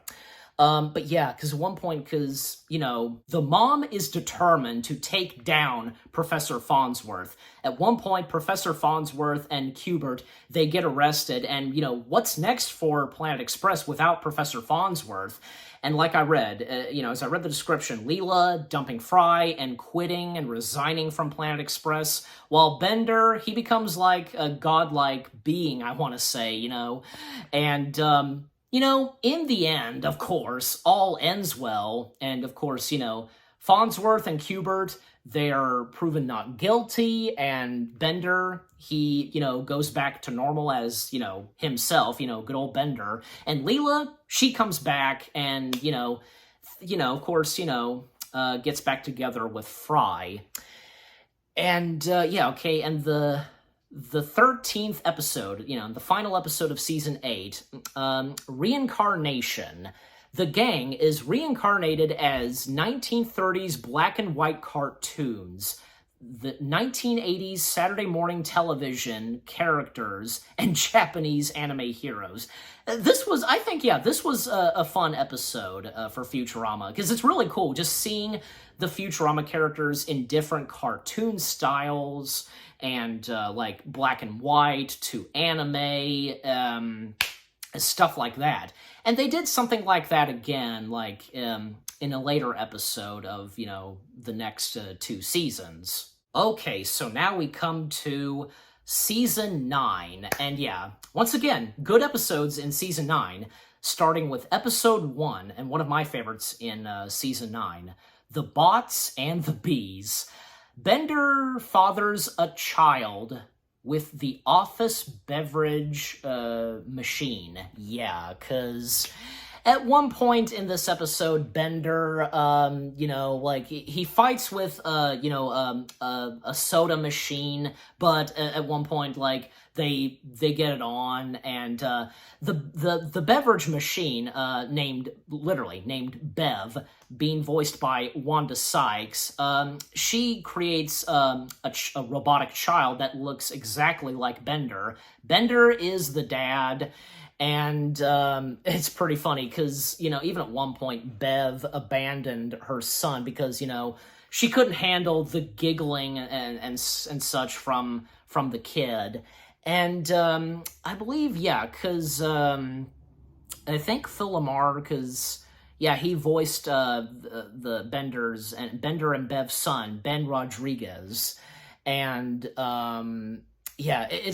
know what? It was a pretty good episode, and it was nice. Bender actually being a good father and raising his son, and gosh, even at one point, Bev at one point comes back, and literally out of nowhere, she takes her son back, stealing him away from, Bender and so on, but Bender determined to be reunited with his son and, taking full custody of his son, and, them running away from the police, and of course, Smitty and Earl, appearing, of course, the 2 well-known cops of this show.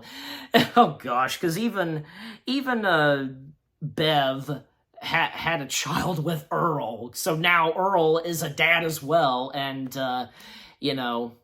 Bev, once again abandons her and Bender's son, and now raising hers and Earl's child. Pretty funny. And then at one point, because Bender's son, he can't really do what his father does, bending things, but eventually he does. I think reprogramming Bender's son, but that affects his son's memory, and he doesn't remember who his father is at all. He doesn't know who his father is, and so on. It's pretty emotional, and Bender's son being sent to a university of I want to say bending. It's pretty funny. So in Futurama, a university / college for robots, and one for robots, like Bender, who can bend, do stuff like that. Yeah, that was a pretty good episode. And now, talk about 2 more episodes of Season 9.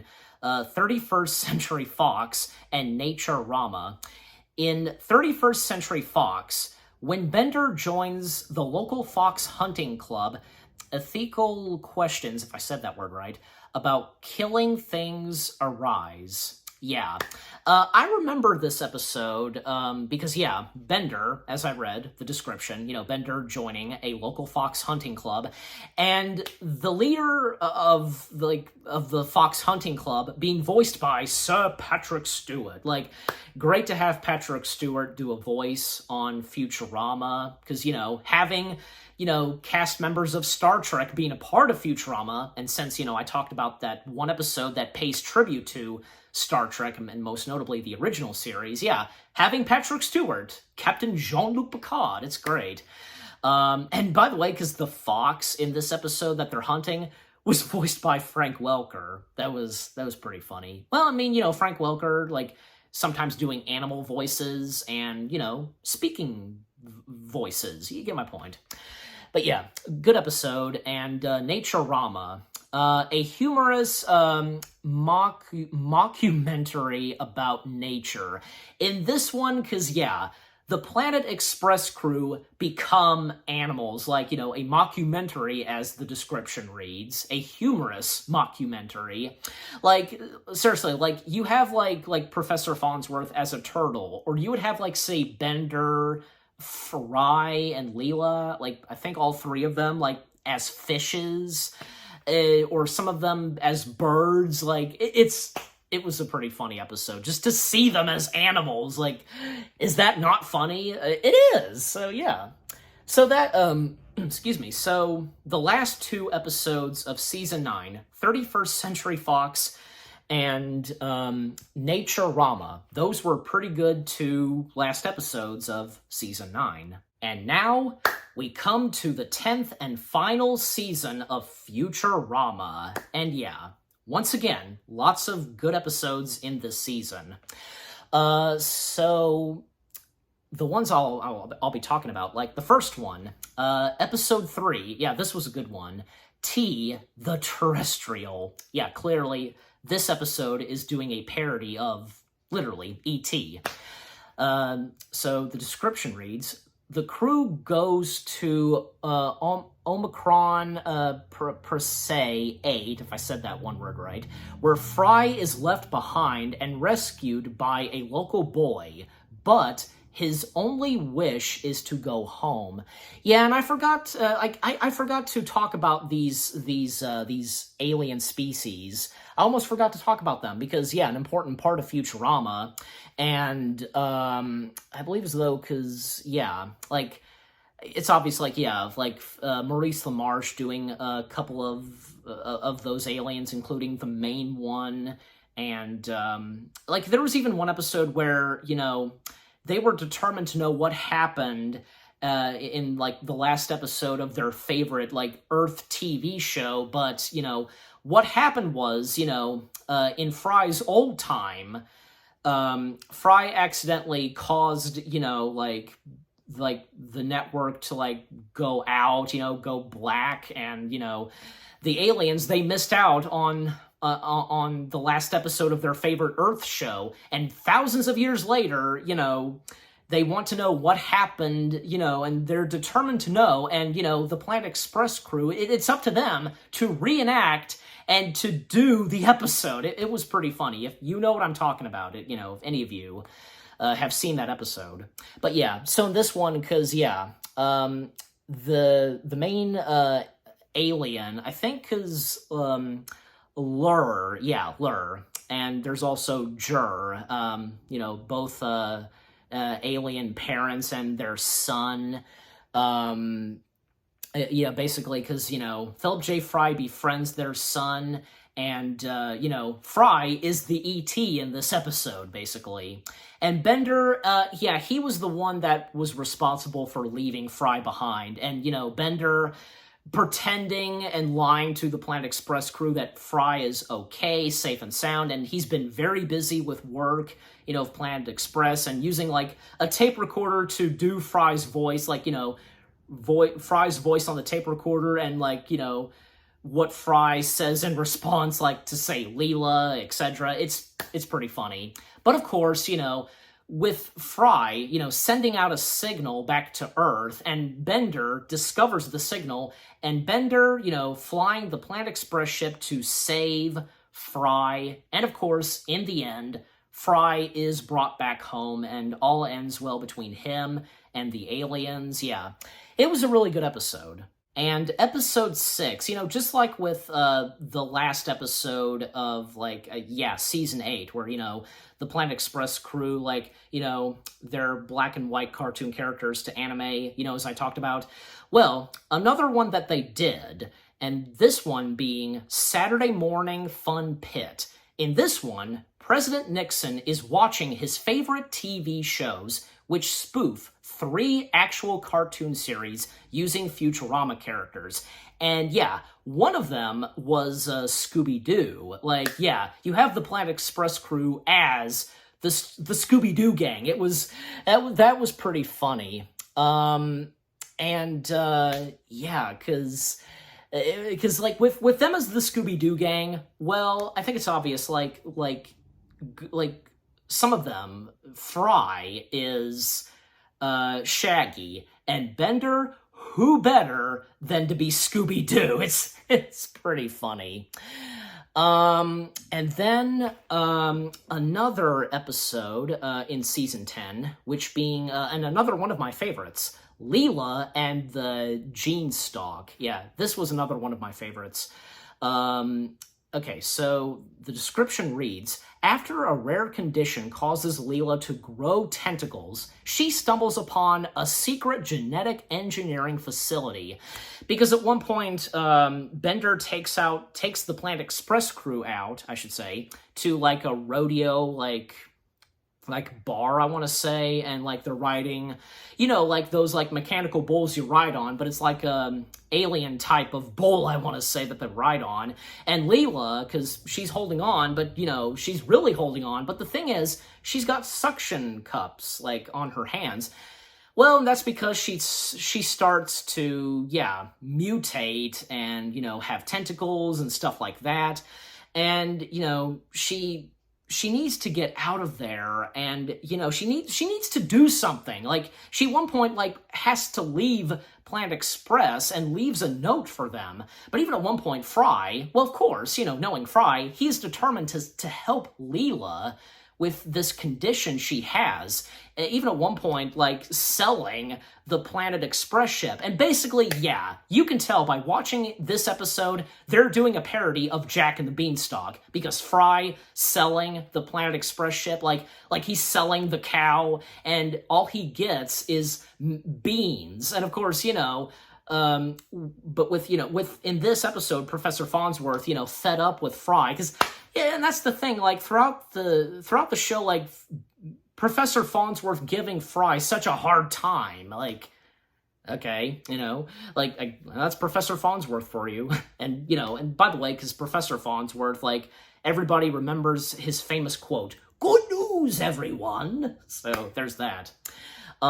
Professor Farnsworth throwing the beans out the window, and of course, as we all know, the beans, they're magic, and they create a beanstalk, and Leela stumbling upon the beanstalk and climbs up and discovers a floating castle, literally, because there are propellers to the castle, and she gets taken in and being held, and Fry and Bender, they discover that she climbed the beanstalk, they discover the castle, and, Leela lets down her tentacle hair, and they climb. And by the way, because as they're climbing, the way that it's shot with Fry and Bender climbing, and you listen to the music, it's exactly like in the Batman 60s show. And not to mention, Adam West and Burt Ward, they appear. Of course they have to have them. And it's pretty funny because, well, obviously, Adam and Bert, their heads being in jars. And it's funny because Burt Ward prefers Adam West as Man-Bat, because literally, Adam West is attached to the body of a bat. Makes sense, So they help out Leela to escape. And by the way, the castle being run by who else than Mom. Of course, Mom has to be involved in stuff like this. That's Mom for you. And as they're escaping, this was pretty funny. Out of nowhere, and even though, yeah, because it's a castle, Bender runs into Jake the dog and Finn the human, and it was hilarious and perfect, especially the dialogue between Jake and Bender. Jake saying, "What time is it?" And Bender, in return, "Time for you to shut up!" Like, that was perfect. That was hilarious. You know, two best-known cartoon characters voiced by John DiMaggio coming together. That was great. And by the way, because, you know, I'd like to point out that the way that Jake and Finn appeared in Futurama, well, Jake looked the same, but for Finn, it was his eyes and his mouth. That was the only thing that was off with Finn. Why was that? I don't know, but probably just to go with the look of the show, I guess, you know. At one point, Leela, Fry, and Bender, they stumble upon a giant, and, you know, the giant being angry, of course, and Leela, you know, releasing the giant, and, of course, you know, the giant chasing after them, and then at one point, you know, a confrontation between them and Mom, and causing the castle to, you know, run into the city, like almost causing it to wreck, but of course, you know, all ends well, Leela is cured, and Mom making one more appearance and bringing in the giant that is now, you know, human size, you know, and is a nice and friendly guy. Yeah, so that was a pretty good episode. And there are 2 episodes of Futurama that I'd like to talk about, you know, just a little bit. And they were before Leela and the Jeanstalk. Leela and the Jeanstalk being episode 9. These ones, episode 7 and episode 8. Episode 7, Calculon 2.0, and episode 8, AC Come Home. Yeah, I think I got that right. In episode 7, Calculon 2.0, Fry and Bender resurrect Calculon to make all my circuits. Interesting again, but things don't go exactly as planned. Yeah, this was a pretty good one, because, yeah, resurrecting a classic robot actor, Calculon, and, you know, he's not used to the modern acting and stuff like that.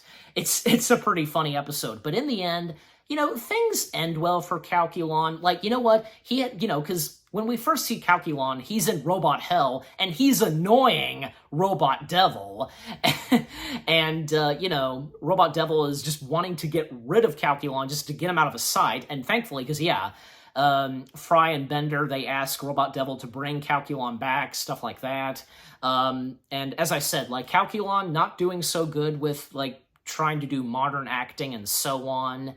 And, but in the end, you know, because he brings out this, like, emotional performance, and, like he was even, like, planning to kill himself, literally, on set, with a rope. But you know what? The whole crew and Leela, Fry, and Bender, they got a kick out of his performance, but at one point he does accidentally die, like, some equipment falls on him, and, then there's, like, a museum, like, dedicated to him, and he gets his own, like, Star Walk of Fame, basically. And once again, he's annoying Robot Devil. That was a pretty good one. And AC Come Home, episode 8. Bender searches the entire universe for his shiny metal rare end. Yeah, because in this one, like, Bender, if I remember correctly, he sells all his robotic parts, and all that's left is literally his eyes and his mouth. Like, that was a pretty funny episode. Of course, he gets his robotic body parts back, all of that. That was a pretty good episode. Definitely some good laughs. Like, it's funny because sometimes, like, what happens with Bender, rather if, like, what happened with, you know, him being damaged and he wasn't able to move, or if it was just his head, or if it was, say, just his eyes and his mouth. That was hilarious. Okay, so we're near the end of season 10.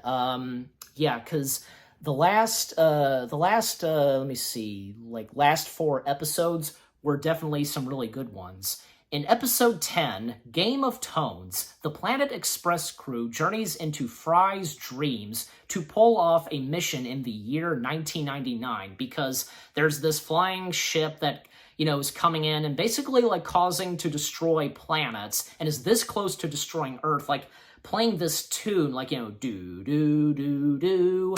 And basically, it turns out that Fry heard that same tune in 1999 before, he was frozen.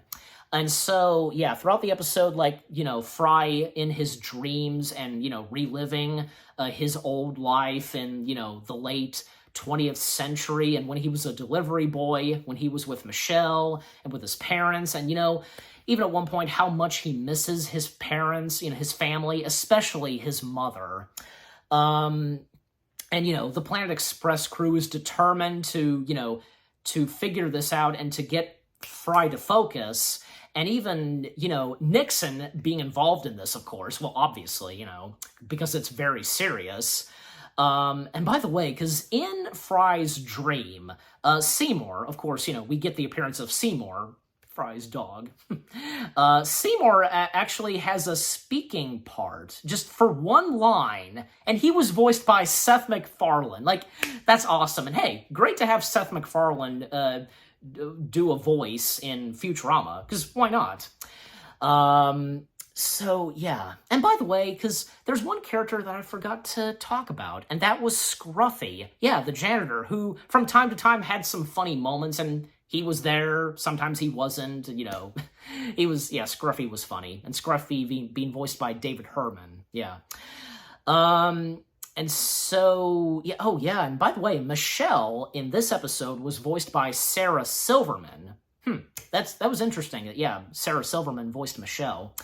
And yeah, it's pretty funny because, with the Planet Express crew and Fry's dream, and everybody in his dream are, like, they don't care and they're aware of Fry's, friends. Well, it's Fry's dream, so why would it bother them? Just, But anyways, and so when it comes up to when Fry delivering the pizza and was about to be frozen, and thanks to Nibbler, because yeah, it was Nibbler that knocked Fry into to be frozen in that tube. So and literally, because right as he was tipped over by the chair, he heard that tune right as he was about to fall into the tube, the container being frozen. He heard that tune, and once that's all done, well, they confront the ship that's playing that tune, and Fry playing like a note on the keyboard to get the ship's attention.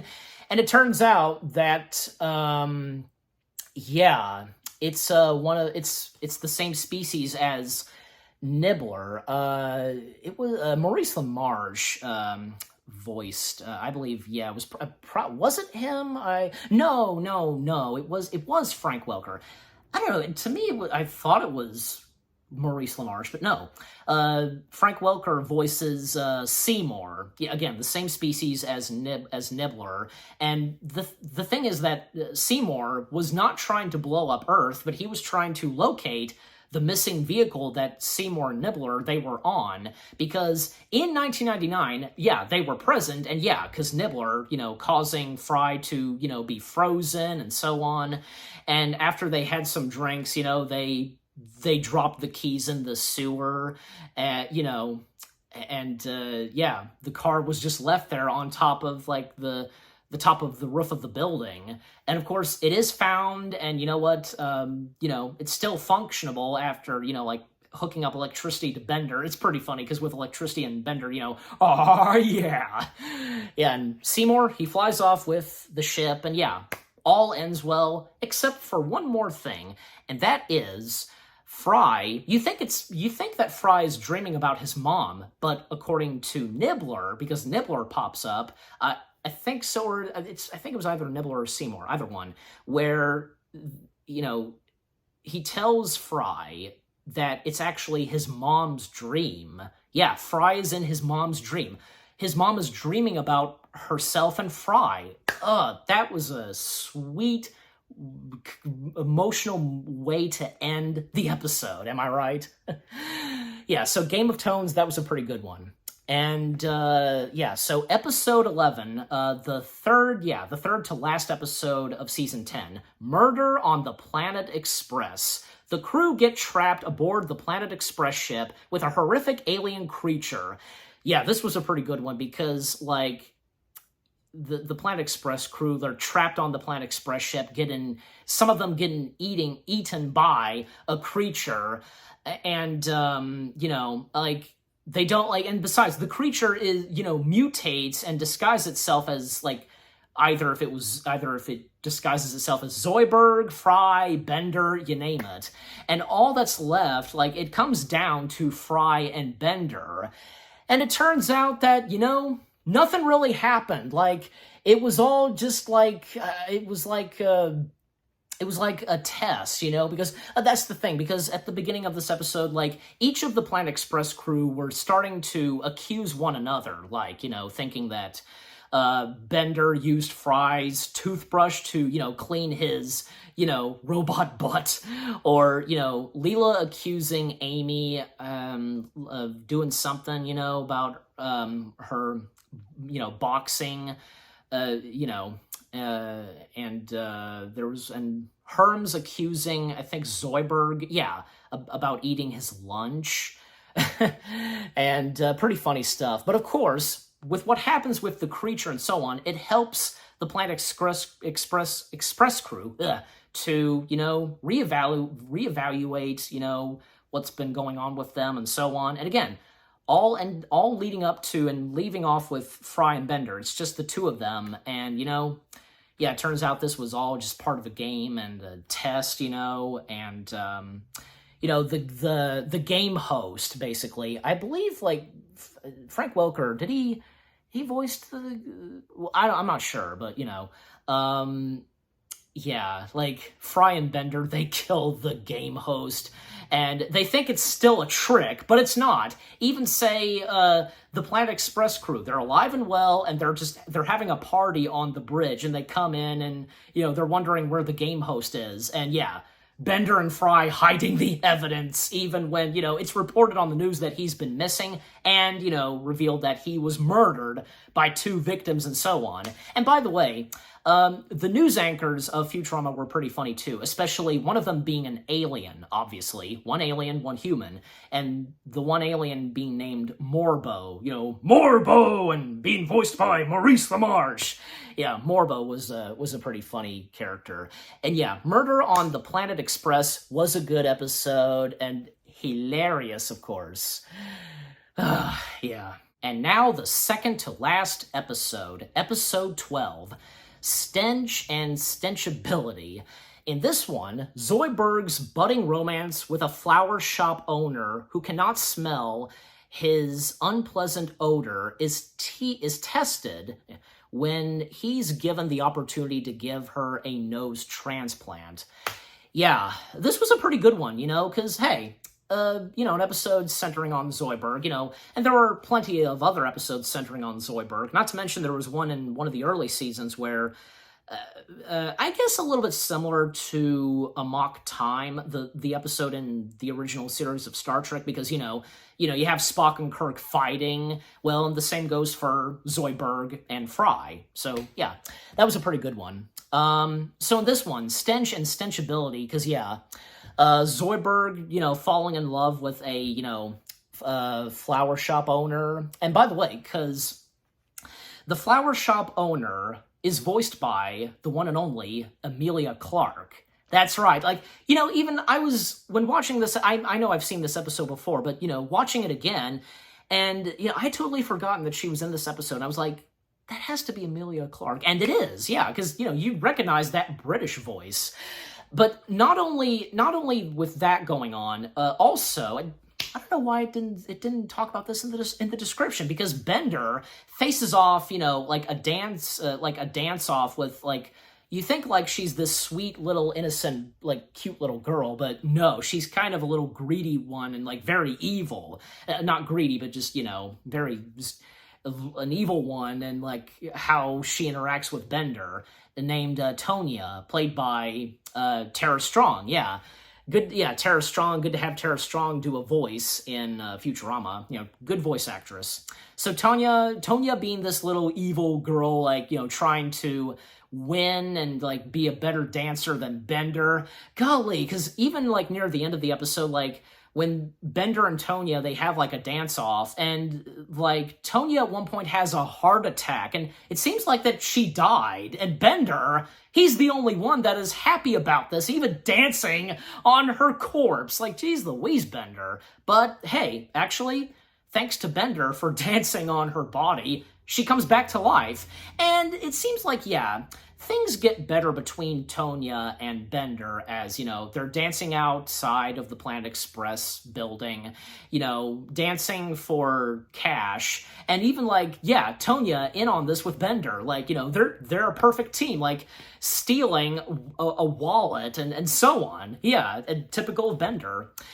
And yeah, because, with more on Zoidberg and the flower shop owner, Marianne, if I think I got that right, I don't know. Yeah, pretty good stuff. And, well, not to mention, yeah, Zoidberg, he does do the nose surgery for her. And she now smells differently, and, how she smells Zoidberg's odor. She thinks it's delightful. Yeah, they are a perfect match. But at this point, she got a new job as, being like a garbage truck lady. And, she, tells Zoidberg that, she has to dump him and, literally dumping him in the garbage truck, because he's in the garbage can. So, I guess technically, no, she didn't really dump him. But that was strange. Like, after that episode and then in the next one, like, we never see her again. Like, well, I guess, they both have jobs and they would see each other after work. Stuff like that. I don't know. She's never brought up again and so on. And who knows, like, because season 11, stuff like that, And now we come to the final episode of season 10, episode 13, Meanwhile. In this one, Professor Farnsworth invents a button that can take a person 10 seconds back in time in destiny, causing major consequences. I hope I got that one word right. But yeah, this was a really good episode, and a lot of people, consider this the best, ending to the show, because, yeah, unfortunately, up to season 10, Futurama once again got canceled. And yep, season 10 at the time being the last season, and with the 13th and final episode of season 10, Meanwhile, again, a lot of people consider that episode the best, final episode of the show itself. And yeah, I do agree. It was a nice way to end the show on a high note. You get my point. Because at the beginning of this episode, the Planet Express crew, they travel back to the moon, to the amusement park, and, Fry and Leela, they at one point win, a stuffed animal, a carnival prize, and Fry asks for a balloon to resemble Leela, and them and Bender, they're on this intense ride, and at one point, Bender vomits, and, causing, nuts and bolts, obviously. That's what it is, and causes the ride to, like, it goes into, like, the gears and such of the ride and causes it to go really fast, and Leela, she accidentally, like, breaks through and goes into space, but thankfully, she did survive, by hiding in the stuffed animal and using, the helium in the balloon to survive, And at this point, Fry is ready to ask Leela the big question. But yeah, and as I read the description, because, Professor Farnsworth inventing a button, taking a person 10 seconds back in time. And yeah, Fry becomes intrigued with that button, and oh boy, what would come next for Fry? He would cause trouble with using that button. But like in some good moments, like where he's using the button, like when they're at dinner and, he's asking Leela the question, like it's in an oyster, like a clam. Gosh, at one point the clam eats off Leela's hand, and Fry uses the button to go, back 10 seconds. He stabs the clam and, asks Leela to marry her. And the thing is, he tells Leela that, if she says yes, then she'll come to that apartment building that he and Bender stay at. That's, like Transylvania themed, I want to say. Yeah. And, if she says yes, then she'll be there at high up top of the building, the roof of that building. But if she says no, if her answer is no, then she doesn't come. And, Fry waiting patiently for her to arrive, and, he thinks that, it's no, and, she's not coming. But the timing on his clock is kind of off, because I think, like, she was supposed to show up at, like, 6:30 or 7 o'clock, I want to say. One of those times. And, Fry, he decides to, end his life and jump off. But he, of course, sees Leela, and he has the button, he takes himself back to 10 seconds, but yeah, not looking too good for Fry. He's stuck in a loop, basically, of falling.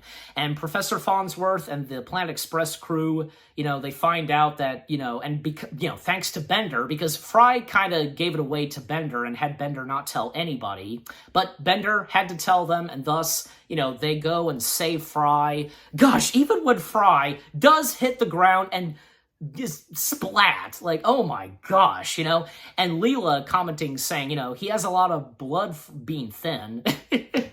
Well, who doesn't have a lot of blood? So, yeah, and, like, Fry, like, when he constantly hits the ground and dies, he's telling Leela what had happened, and, of course, she finds it romantic and sweet what he did, like falling for her and so on. But even at one point, because Professor Farnsworth made this clear that, because Farnsworth has this, like, protected shield where, they don't get affected by, the 10-second, going back in 10 seconds, But, with Professor Farnsworth stepping out of it, well, when Leela presses the button, he vanishes, and we think that he's dead. And Bender saves the day by using, like, an airbag to save Fry. And yeah, Fry survives, but Fry's butt, hits the button, and it's destroyed. And it causes the entire universe to be frozen, except for him and Leela. And at this point, a very emotional and romantic thing that happens where, they live their life, they get married, and they travel the world. And as they travel the world, on their what-to-do list, they get old and they grow old. And, that's very sweet, And when they're back at the apartment building, as I mentioned, Professor Farnsworth, he comes back, and his particles, like, roaming around Earth, and, even like Fry and Leela, they don't know what it is until we realize that it's Professor Farnsworth. He was traveling around the Earth, and he's all right, and, he fixes the button and the remote control, basically, I should say, button, and Fry, he was like, I could have fixed that, and, like, you, as Professor Farnsworth says,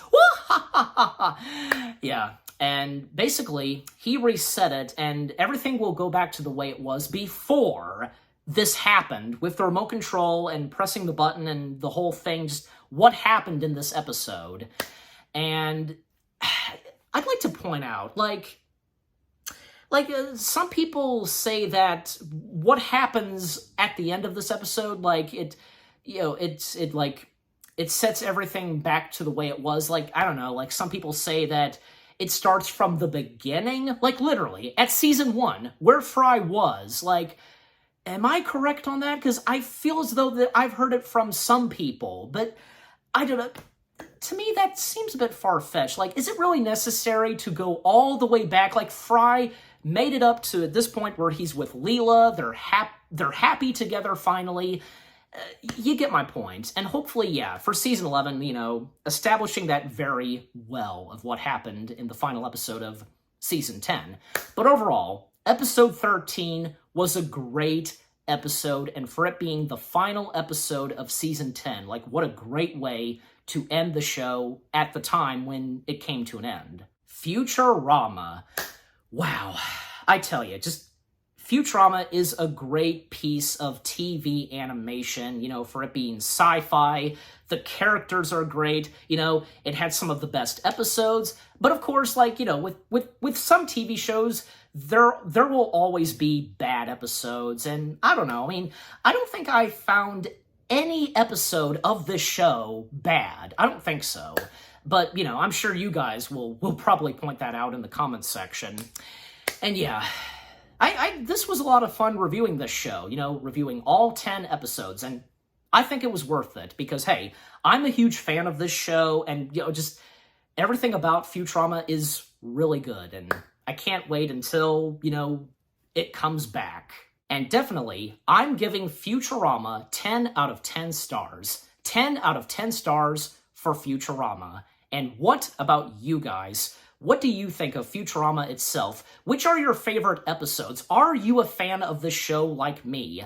Let me know in the comments section, and give this review video a like, as always. So, with all that being said, thank you very much for watching. I hope you guys enjoyed my review of Futurama from seasons 1 to 10. More review videos coming your way. They're going to be awesome. Keep looking forward, and I'll see you guys in the next video / review. And more Futurama to review, of course, with, you know, the 4 TV movies, the crossover with The Simpsons, and of course, Season 11.